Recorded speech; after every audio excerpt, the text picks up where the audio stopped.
membawakan berita mengenai megatrust. Badan Meteorologi, Klimatologi, dan Geofisika atau BMKG menyebut Indonesia berpotensi dilanda gempa berkekuatan besar atau megatrust. Menurut Kepala Pusat Gempa Bumi dan Tsunami BMKG Daryono, gempa megatrust bisa terjadi setelah melihat seismic gap di zona megatrust Laut Sunda dan megatrust Mentawai Siberut.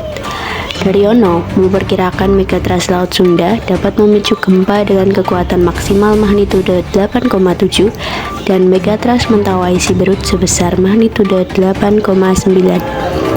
Daryono mengungkapkan, meski potensi megatrust sudah terlihat, tetapi hingga saat ini belum bisa diketahui mana saja wilayah yang akan terdampak gempa sebab belum ada teknologi yang secara akurat dan tepat mampu memprediksi terjadinya gempa mulai dari mana lokasinya, kapan, dan seberapa besar kekuatannya.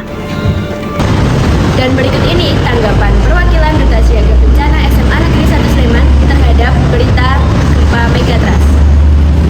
Saya Zeta Aurelia bersama dengan Sekil Jofrevia sebagai perwakilan Duta Siaga Bencana seperti peringatan dini.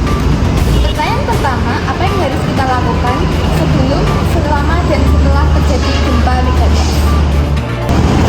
Yang pertama, sebelum terjadi gempa, kita harus mempersiapkan peralatan darurat seperti obat-obatan, senter, dan dokumen penting. Selain itu, kita juga harus menentukan titik kumpul yang aman dan juga jalur evakuasi.